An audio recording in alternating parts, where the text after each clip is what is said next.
pick up the kids. Oh, this is gonna be fun. Black. Made it. Got it. Pull it.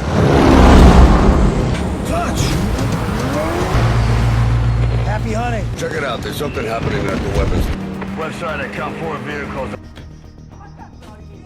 Tell us what we have to. They're way off target. What do you need, a CM? Stevie Wonder, you might want to get that prescription. We're making our entrance. We're on your...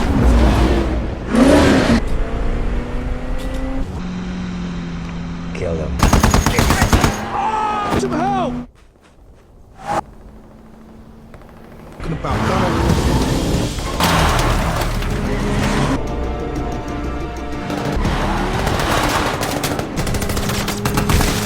50 cal!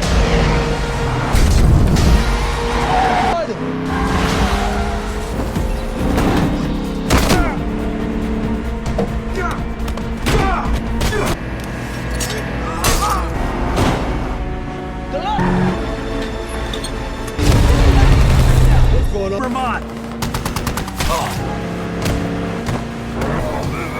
What the fuck? He's...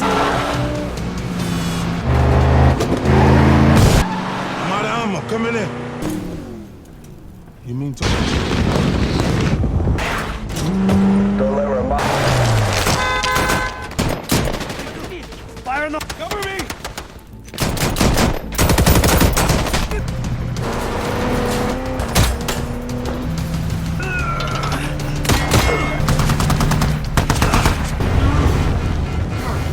Stay on mission, Christmas.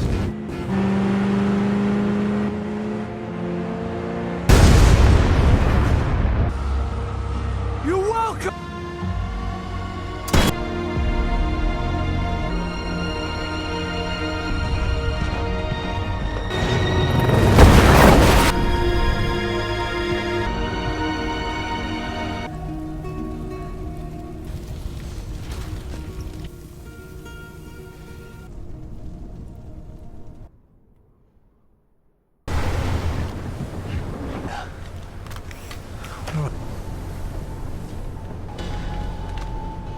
And turn around. Slowly. Turn around. Jesus Christ. Colin, you need to be careful with that.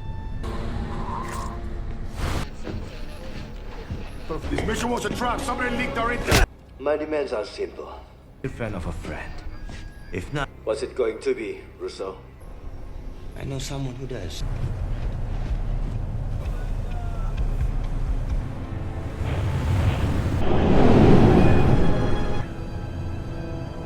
Lullaby is in your lockup. Good.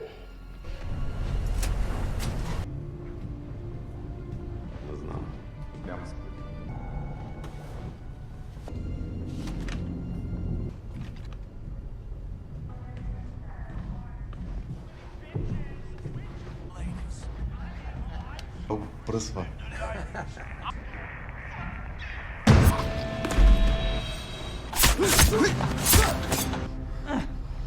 This. Baitun and Tuck have gone dark. Much appreciated. Anna. Check everyone's status. He's a little in. Let you live. But I'm here to remedy that. How nice of you to come aboard. If you... So I guess it's up to me. Correction. He wasn't my... Now work till every last one of us.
What are you doing?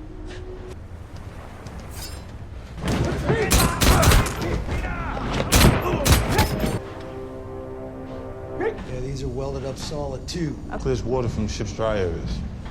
A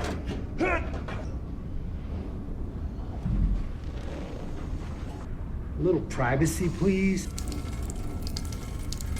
It's the only bone in the human body. Culo that make both of their asses apology. Because my mind is full of hellish reality. Done. Any takers? I will avenge him. He does like golden showers. Turned alive. Of course. Went out. I'll have to admit she needs me. No shit. Yeah.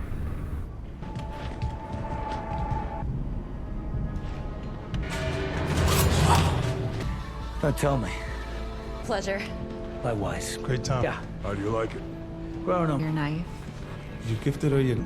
Sorry. I like your hair. This is all right by me. Rahmat took Marsh. Something.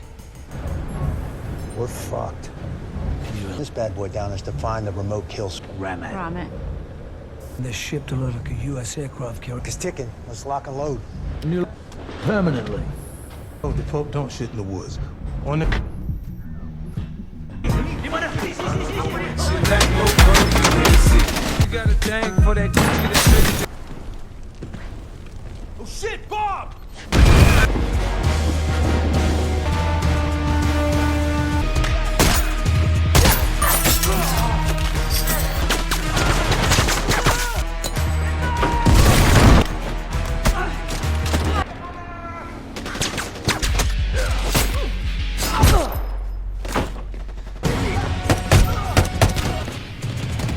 I got you.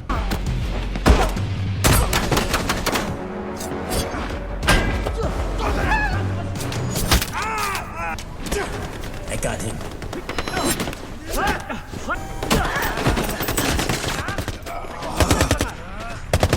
I got him.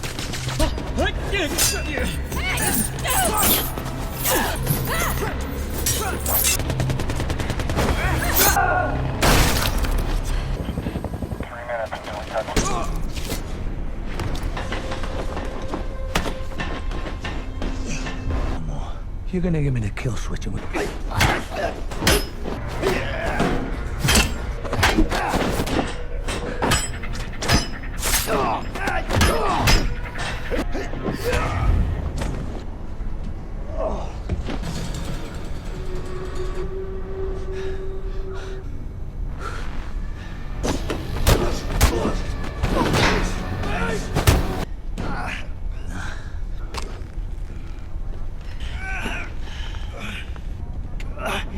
My boss. Finley Uwais here. Bye.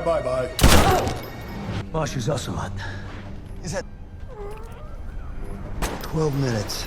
All right, we got. Hey, Marsh, I guess you won't be needing that. Wanted and refusing to go. That this device, right? It'll be Expendables will take all the blame. More. Take We never make it out of the blast zone. Hey, you're not going down. An idea. We can take my boat. Gunner, give us cover fire. We're on the way.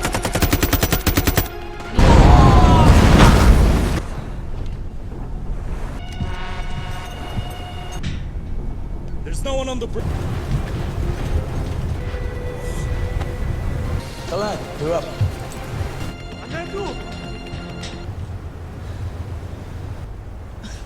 Let's go.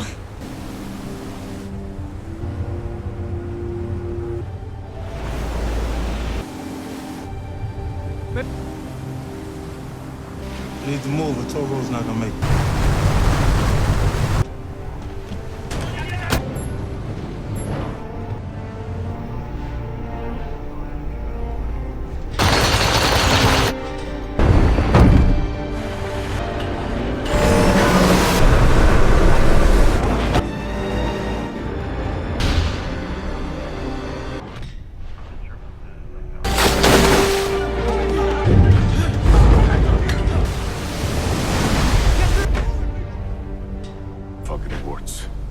Take them out. We need to get the ship back on course. Head up to the bridge. Get out! Oh, to the bridge!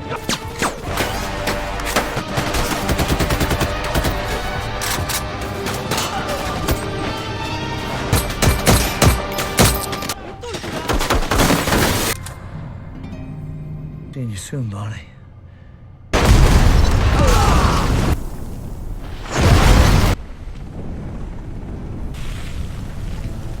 See, you called in the cavalry. I'm now face to face. Mind if I do? Barney tried to expose. You're a very good soldier. Barney would be proud of you. So very nice. The fuck? Welcome. It's happening. Hold on. Where are the nukes? Understand what's going on? A little busy.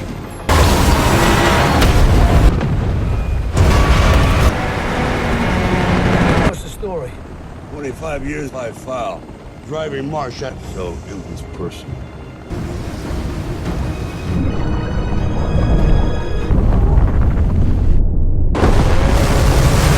The drink. When you were dead. Hey guys, today we're tearing into the action-packed, bone-crunching spectacle that is Expend4bles. Get ready for a deep dive into every explosion, every impossible stunt, and every surprisingly nimble move from our favorite season mercenaries. We'll follow the team as they punch, shoot, and quip their way through a global conspiracy, facing off against new threats and old betrayals. It's a non-stop ride, so buckle up. I put a lot of work into these, so if you like what you see, like and a subscribe is always appreciated. No worries if not. Let's get this show on the road. We kick things off with the familiar sight of Barney Ross, played by Sylvester Stallone, and his ever-liable knife-wielderly Christmas, Jason Statham, touching down in Libya. Their mission, should they choose to accept it, involves raiding a chemical weapons plant. It's an immediate immersion into the Expendables world, with the familiar whirring of helicopter blades and the clink of gear. The team, including Gunner and Toll, swiftly moves through the desert landscape, a silent, deadly force. There's a certain comfort in seeing these guys back in action, even if you know a massive firefight is just around the corner, probably involving more bullets than logic. Inside the facility, it's pure Expendables chaos. Christmas is a blur of motion, his knives flashing with a satisfying whoosh and thud as he dispatches guards. He's practically a one-man whirlwind, demonstrating that even after all these years, his hand-eye coordination is still shockingly precise. Meanwhile, Gunner, with his massive machine gun, unleashes a symphony of rat-a-tat-tat gunfire, turning bad guys into very short-lived obstacles. Toll, ever the tech expert, is busy trying to defuse the various explosive devices scattered around, because apparently, villains love leaving their doomsday devices just lying around like forgotten car keys. The clanging of metal and the shattering of glass are constant companions to the rhythmic thump of hand-to-hand combat. It's a beautifully choreographed ballet of destruction, punctuated by the occasional grunt and a brief, pithy line of dialogue. Just to remind us they're still in charge, you've got to appreciate a team that prioritizes maximum destruction while also trying to save the world. The tension escalates when Barney finally corners the primary antagonist, Rahmat, portrayed by Iko Uwais. Rahmat isn't just a generic henchman. He's got a certain swagger and a dangerous gleam in his eye, plus a hostage because, well, that's just villainy 101, isn't it? He's all smug confidence, convinced he has the upper hand, delivering his lines with a low, menacing growl. Barney, ever the grizzled leader, tries to de-escalate, his voice a low rasp, but you can practically hear the clock ticking down to an inevitable explosion of violence. The air is thick with anticipation. You can almost feel the sweat and grit in the scene. The click of a safety being disengaged is the only sound cutting through the dialogue, a clear signal that words are about to fail, and fists, bullets, or a very sharp knife are about to take over the conversation. It's a classic setup, and you know it's going to end with something going very, very wrong, because that's how these movies roll. And here's where things take a dramatic turn. Rahmat, proving he's not just a talker, makes his escape, triggering a frantic chase scene. Barney, never one to let a bad guy get away easily, hops into his trusty plane, the roar of its engine filling the air. He's in hot pursuit, his eyes fixed on Rahmat's fleeing convoy, a determined set to his jaw. But Rahmat has a trick up his sleeve, or rather, a rocket launcher in his armory. With a sickening whoosh and a brilliant flash, a missile streaks towards Barney's plane. The impact is deafening, a cacophony of shattering metal and a colossal boom. Barney's plane erupts in a massive fireball, spiraling down into the desert in a plume of smoke and fire. The scene is genuinely shocking, leaving the audience, and certainly the rest of the Expendables, in stunned silence. It's a moment designed to make your jaw drop, the kind of scene that makes you wonder, did they really just do that? The silence after the explosion is almost as impactful as the blast itself, a heavy shroud over the team. The immediate aftermath is grim. Christmas, along with the rest of the team, stands over the smoldering wreckage of Barney's plane, the acrid smell of burnt metal hanging heavy in the air. The silence is profound, broken only by the crackling of the dying flames. Christmas's face is a mask of grief and fury, his usual quick wit replaced by a simmering rage. He feels the weight of Barney's apparent death deeply, a profound loss that radiates from the screen. Later, this grief turns to resentment as he confronts Marsh, the CIA handler, played by Andy Garcia. Marsh, ever the stoic bureaucrat, informs Christmas that he's been officially fired for, essentially going rogue and causing a bit too much collateral damage. The exchange is sharp, punctuated by the snapping of retorts and the tense creak of a chair. Christmas doesn't take kindly to being dismissed, especially after what he's just lost.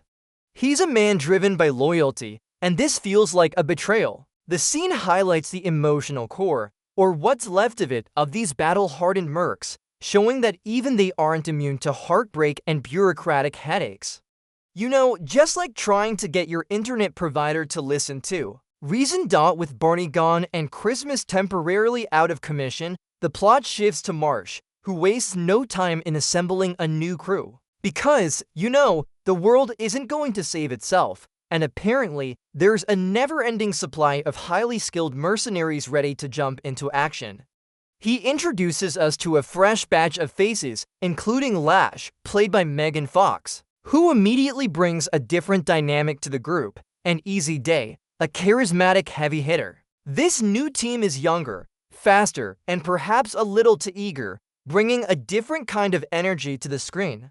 The scene takes place in a sleek, high-tech command center, all flashing lights and screens, a stark contrast to the gritty, lived-in feel of the old Expendables haunts. Marsh, with his calm, authoritative voice, lays out the new mission, tracking down Rahmat and preventing a global catastrophe.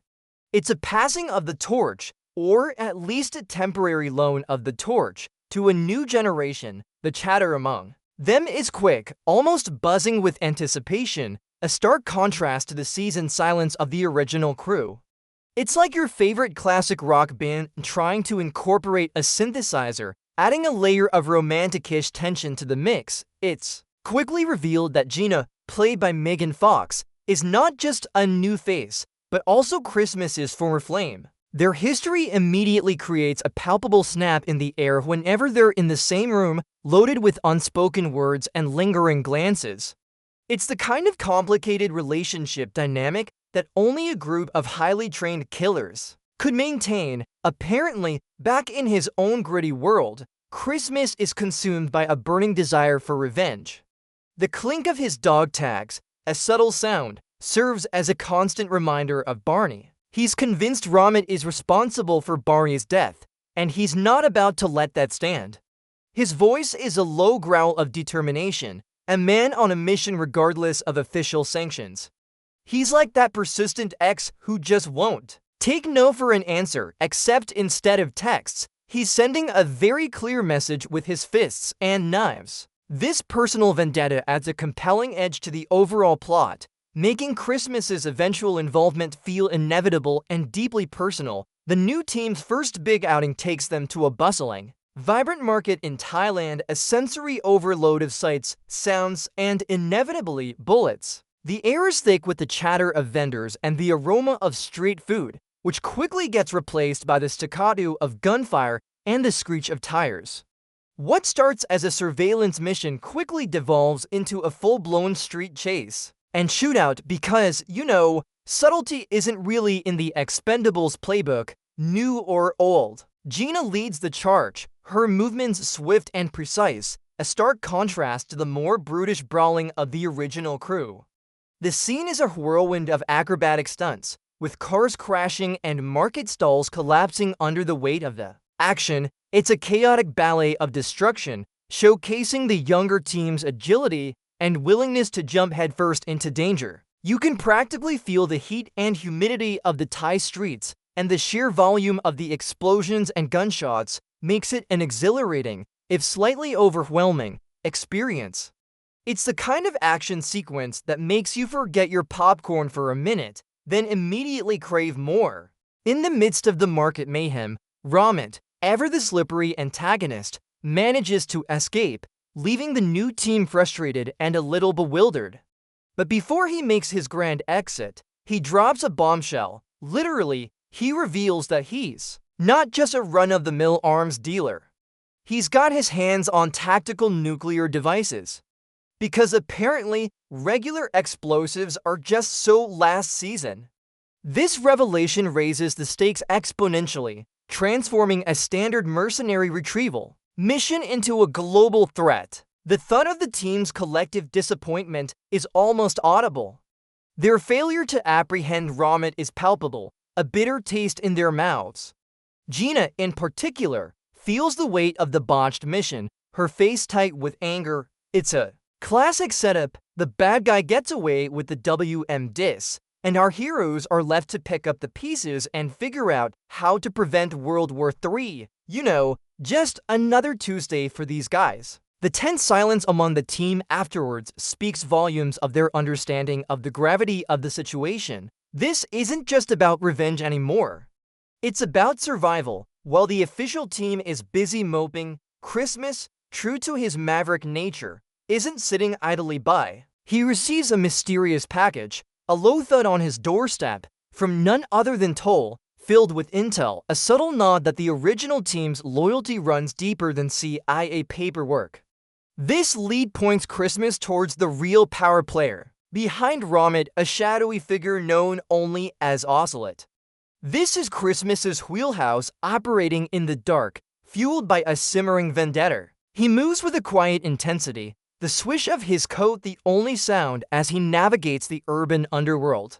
His investigation is a gritty, no-nonsense affair involving back alleys and hushed conversations, a stark contrast to the high-tech gadgets of the new team. He's peeling back the layers of a conspiracy, and you can practically feel the weight of the world resting on his shoulders.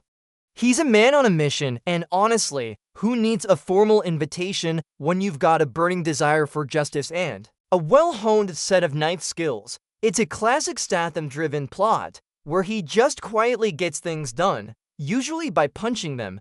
The new team gets their shot at redemption, tasked with infiltrating Rahmat's colossal cargo ship, a floating fortress of nefarious activity. The scene is set under the cloak of night, with the lapping of waves against the hull and the distant hum of the ship's engines creating an atmospheric tension. They execute a textbook stealth insertion, rappelling down ropes with practiced ease, their boots landing with soft thuds on the metallic deck. Each team member moves with a quiet precision, their gear clinking softly as they secure their positions.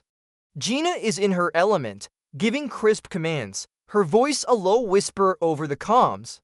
It's a stark visual, the team silhouetted against the moonlight, a testament to their training and resolve. This time, they're determined not to let Rahmat slip through their fingers, especially not with world-ending weaponry on board. The stakes are higher than ever, and you can practically taste the salt in the air and the tension building with every silent step. It's like a really dangerous game of hide-and-seek, where the factor involves nuclear fission. As expected, Stealth goes out the window faster than a bad guy falling overboard. The ship's deck erupts into a spectacular symphony of chaos. The crack of gunfire is constant, bullets ricochet off steel containers with terrifying speed, and every few seconds, a concussive boom from an explosion rocks the entire vessel. It's a close-quarters battle, a brutal dance of fists, feet, and firearms amidst the labyrinthine stacks of cargo. Lash is a whirlwind of acrobatic kicks and precise strikes, demonstrating a martial arts prowess that makes you wince with every thwack. Easy Day unleashes a barrage of heavy fire, his weapon roaring like a beast. The metallic clang of weapons meeting metal, the shouts of the mercenaries, and the groans of the unfortunate henchmen create a visceral auditory experience. It's pure, unadulterated action movie bliss, a relentless assault on the senses that leaves you breathless. You can practically feel the vibrations of the ship and the sheer kinetic energy of the fight. It's the kind of scene that makes you think, I really hope those containers weren't filled with anything important or fragile. Amidst the chaos, Gina finally corners Rahmat, leading to a brutal, no-holds-barred hand-to-hand combat sequence. The snap of bones, the grunt of effort, and the panting of both fighters are intensely audible. Gina, showcasing her incredible combat skills, manages to gain the upper hand, delivering a series of sharp, decisive blows that leave Rahmat disoriented but still defiant. With a final, crushing move, she subdues him, the thud of his body hitting the deck signifying his capture. But before he's fully out of commission, Rahmat, with a chilling smirk, drops another bombshell. He's not the mastermind. He's just a pawn working for someone far more dangerous, a shadowy figure known only as Ocelot. This revelation adds a new layer of mystery and dread to the mission, proving that the villainy runs deeper than they initially thought. The gasp of the team as they process this new information is almost palpable. It's like finally catching the big bad Wolf, only to realize he's just a puppy on a much longer leash held by a truly terrifying owner. The implications of this new antagonist cast a long shadow over their hard-won victory. Just when the team thinks they've scored a victory, the rug is pulled out from under them with a jarring thump. The nukes they recovered from Rahmat's ship are revealed to be elaborate fakes, a collection of impressively made but ultimately inert prop bombs. The click of disappointment, the sigh of frustration, is almost a character in itself. This revelation isn't just a setback. It's a gut punch, making them realize they've been played. Rahmat's capture wasn't a win. It was a carefully orchestrated part of a much grander deception. The pieces start to fall into place, revealing Marsh's involvement in a far more sinister plot than just handling mercenaries. The realization dawns on Gina and the new team that they've been pawns in a much bigger game, manipulated by forces they thought they could trust. The creaking of the ship and the lapping of water against the hull seem to mock their efforts. It's a classic spy thriller twist, leaving them questioning everyone and everything, a feeling as cold and sharp as a knife blade. They're now chasing ghosts, and the real threat is still out there, possibly much closer than they realized. Meanwhile, Christmas, always one to make a grand entrance, executes a maneuver so audacious it makes Bond look like a careful driver. He's tracking Rahmat, who's being transported on a high-altitude military plane. Instead of waiting for a landing, Christmas decides to go for the mid-air interception. Yes, you heard that right. He launches himself and his motorcycle onto the plane from another aircraft, a truly spectacular sequence of whooshing air, grinding metal, and the roar of engines. It's a high-stakes, ridiculously improbable stunt that only Statham could pull off with a straight face. The sheer velocity and wind noise of the scene are incredibly immersive, making you hold your breath. Once inside, he moves with a predatory stealth, the soft thud of his boots echoing in the cavernous cargo hold.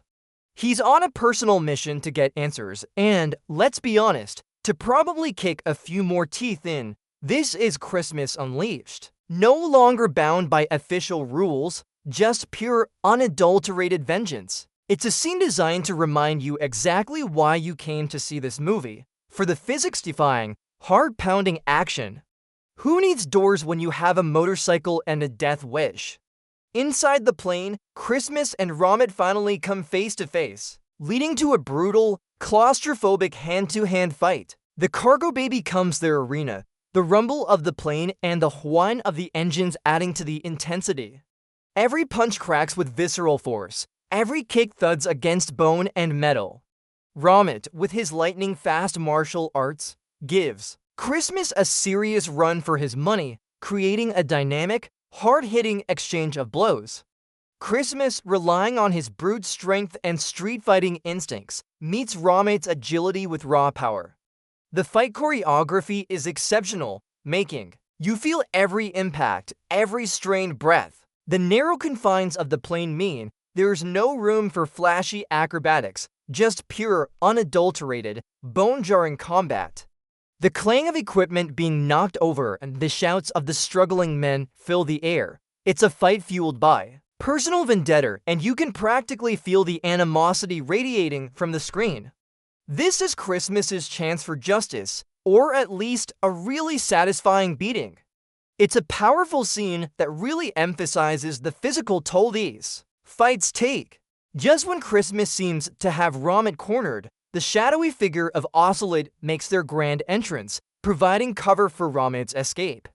But the biggest twist of all drops like a lead balloon, Ocelot dramatically unmasks themselves, revealing none other than Marsh, the supposed CIA handler. The gasp you hear from the audience is almost as loud as the thud of the plot twist hitting the ground. It's a classic double cross, a betrayal so cunning it almost makes sense in a ridiculously over-the-top action movie way. Marsh, with a chillingly calm demeanor, reveals his true allegiances, explaining his elaborate plan with a casual arrogance that makes your blood boil. The creak of Christmas's fists tightening is almost audible, a clear sign of his disbelief and renewed rage. This revelation completely flips the script, turning everything we thought we knew on its head. It's a brilliantly infuriating moment, transforming a trusted ally into the ultimate villain. The click of the pieces falling into place for Christmas is evident, and his new objective is crystal clear: take down Marsh, no matter what it takes. It's like finding out your favorite cookie recipe was actually invented by the villain from a cartoon. With the shocking revelation of Marsh's true identity, Christmas knows he can't go it alone. He reaches out to the original Expendables, still standing, Gunner and Toll, and then, importantly, makes contact with the new team, Gina, Lash, and Easy Day. This scene is a meeting of minds, a tense but ultimately unified front against a common enemy. The air is thick with a mixture of betrayal and determination. The clink of their weapons and gear they converge sets a serious tone.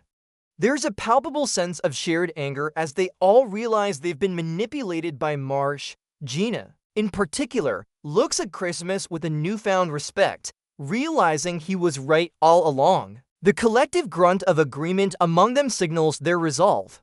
It's a powerful moment of disparate forces coming together, realizing that their combined strength is their only hope.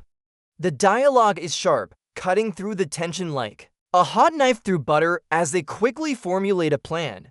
It's a beautiful thing to see old school grit meet new school tech, all united under the banner of taking down a genuinely nefarious mastermind. This is the moment the true Expendables family grows, even if it's born out of chaos. The combined Expendables force, now a truly formidable unit, heads to Albania, a rugged, mountainous landscape that screams villain lair. The scene opens with a wide shot of the desolate, fortified terrain, the howling wind and distant rumble of heavy machinery setting a grim tone. This is where Marsh and Rahmat are holed up, finalizing their nefarious plans, presumably involving more nukes and general global unpleasantness.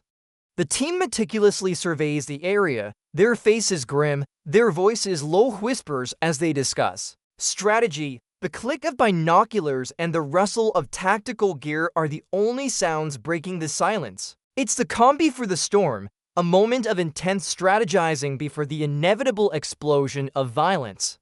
Each member brings their unique expertise to the table, creating a formidable brain trust focused on breaching the seemingly impenetrable fortress. You can almost feel the cold, harsh Albanian air, and the anticipation building amongst the team.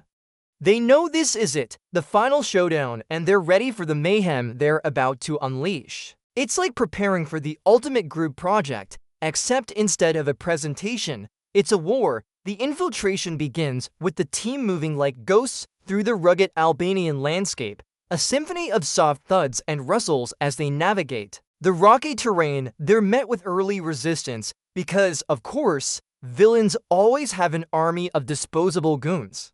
But these aren't just any goons, they're dealing with highly trained mercenaries loyal to Marsh and Rahmat. The initial skirmishes are sharp and brutal, a series of quick, silent takedowns by Christmas and Lash, followed by precise, suppressed gunfire from the rest of the team. The snap of a neck, the hump of a silenced pistol, and the clang of dropped weapons are the only sounds. It's a masterclass in tactical infiltration, showcasing the combined team's efficiency and lethality. Gunner and Easy Day provide cover fire, their heavy weapons letting out controlled thumps. The tension is palpable, every shadow a potential threat, every turn a new challenge. You can almost feel the grit and dust under their boots and the cold steel of their weapons in their hands. They're like a well-oiled machine, each part moving in perfect synchronicity to dismantle the enemy's defenses piece by brutal piece. It's the kind of subtle violence that makes you lean forward in your seat, and just like that, the quiet infiltration gives way to an earth-shattering eruption of violence. Massive explosions rip through the Albanian base, booming with a force that vibrates through the screen, signaling the start of the full-scale assault. It's a crescendo of chaos, a symphony of destruction as the Expendables unleash hell. Bullets fly in every direction, whizzing past heads and pattering against cover, creating a constant, deafening roar. Marsh's private army, clad in tactical gear, emerges from every corner, firing with a relentless intensity. The team responds with overwhelming force, their weapons barking with a steady rat-a-tat-tat. Gunner and Easy Day unleash a torrent of heavy machine gun fire, shredding through enemy lines like paper. Gina and Lash move with incredible agility, their movements a blur of combat, taking down multiple foes in brutal, rapid succession. The clang of metal on metal, the shouts of men, and the shattering of glass are ceaseless. It's a relentless, high-octane battle, a testament to the Expendables philosophy. Sometimes, the best defense is just more offense. You can practically feel the concussive force of the explosions and the sheer volume of the gunfire. It's like a fireworks show where all the fireworks are also guns, and they're all aimed at you. In the heart of the firefight, Christmas carves a path of destruction with his signature knives. It's a ballet of blades, a masterclass in close quarters combat, the whoosh of his knives through the air, followed by the sickening thud as they find their mark, is a constant, brutal rhythm. He moves with a predatory grace, his movements fluid and precise, taking down enemies with a chilling efficiency. You can almost hear the ragged breaths of his opponents and the sharp crack of their bones.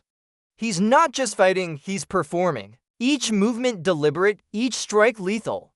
He deflects attacks with the flat of his blade, then retaliates with blinding speed, a whirlwind of steel and fury.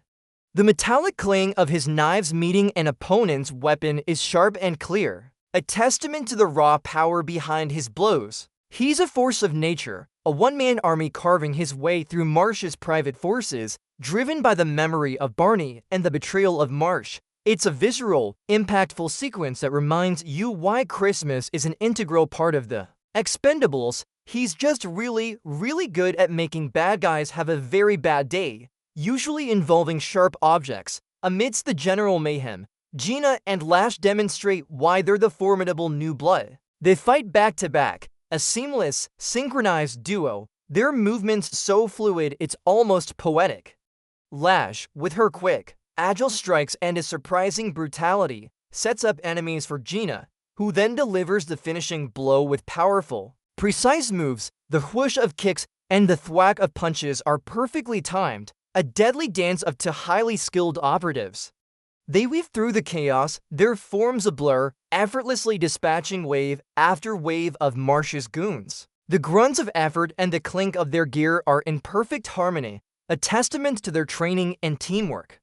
It's a dynamic display of modern combat, a beautiful blend of martial arts and tactical gunplay, a refreshing change from the more brute force approach of the older generation. They're a force to be reckoned with, proving that the future of the Expendables is in very capable, very dangerous hands. You can practically feel the air rushing as they move, and the precision in every strike. It's like watching a deadly, well-rehearsed dance number, where the choreography involves broken bones. On the other end of the spectrum, we have the Make It Loud committee, Gunner and Easy Day. This duo is all about overwhelming firepower. They deploy their heavy machine guns, unleashing a deafening rat-a-tat-tat-tat that echoes across the battlefield, turning enemy lines into a very short-lived problem. The thump of their massive weapons firing in unison is a sound that strikes fear into the hearts of bad guys everywhere. They create veritable walls of lead, carving paths through the enemy forces, allowing the more agile members of the team to advance. The ground trembles with the impact of their rounds, and the air is thick with the smell of gunpowder. There, the immovable objects of the Expendables, soaking up enemy fire while dishing out 10 times more. The sheer volume of incoming fire is intimidating, and you can practically feel the concussive force. It's a brutal, effective display of raw power, a reminder that sometimes the best solution is simply more bullets. They're the kind of guys you want covering your back, especially when your back is facing an entire army. They're basically walking, talking, no trespassing signs, except the sign also shoots rockets. Just when the fight seems to be reaching its most desperate point, a familiar roar of a motorcycle engine cuts through the chaos, followed by the unmistakable thump-thump of a shotgun. And then, there he is, Barney Ross, alive and well, riding into battle like a true legend. The gasp of relief and excitement is almost as loud as the explosions. He faked his death. Turns out, his demise was all part of an elaborate plan to expose Marsh, making the betrayal sting even harder. He brings his signature blend of brutal efficiency and gruff charm back to the battlefield, immediately turning the tide. The crack of his shotgun and the screech of his tires are music to the Expendables' ears, a rallying cry for the original leader. It's a pure fan service moment that pays off big, a literal deus ex machina on two wheels. You can practically feel the surge of energy among the team as their leader returns, a powerful, emotional beat in the midst of the carnage. It's like when you think your favorite character is gone forever, then they show up looking cooler than ever. The sheer joy of seeing him back is palpable, giving everyone a much-needed shot of adrenaline. Amidst the hail of bullets and the concussive blasts, Barney and Christmas finally lock eyes. It's a brief moment, but it speaks volumes. There are no words exchanged, just a silent, knowing nod between the two. The thump of a nearby explosion seems to punctuate their unspoken conversation. All the anger, the grief, the frustration Christmas felt over Barney's death dissipates in that instant, replaced by a profound understanding and the deep bond of brotherhood. It's a powerful, understated moment that cuts through the noise of the battle, highlighting the core relationship of the franchise. Their reunion is a rallying point, solidifying the team's resolve and giving them renewed purpose. You can practically feel the weight of their shared history and the immediate trust that snaps back into place. It's the kind of moment that grounds the otherwise over-the-top action, reminding you of the human element at its core. It's like when you're mad at your best friend, then you see them in trouble, and all that anger just evaporates into pure concern and loyalty. And then you both go back to blowing stuff up. With Barney back and the team unified, the focus shifts to the inevitable final showdown. Barney, Christmas, and the rest of the Expendables, both old and new, converge on Marsh and Rahmat's heavily fortified command center. The crunch of their boots on the rocky ground, the clink of their weapons, and their determined expressions signal that the time for talking is well and truly over. The tension is palpable, a thick, heavy blanket hanging over the scene. This isn't just a mission anymore, it's personal. Each step they take is deliberate, measured, leading them closer to the heart of the conspiracy. Marsh and Rahmat are ready, of course, surrounded by their remaining, equally disposable, forces. The hum of machinery within the fortress creates an ominous backdrop. It's the moment everyone has been waiting for, the collision of goodish and evil played out with maximum explosions and minimum diplomacy. You can practically feel the adrenaline surging through the team, a collective grunt of readiness for the epic battle ahead. It's like the final boss battle of a video game, where you know you're about to unleash every special move you've got. The moment arrives, Barney Ross finally faces off against the treacherous Marsh. This isn't just a fight, it's a deeply personal confrontation, a collision of shattered trust and betrayal.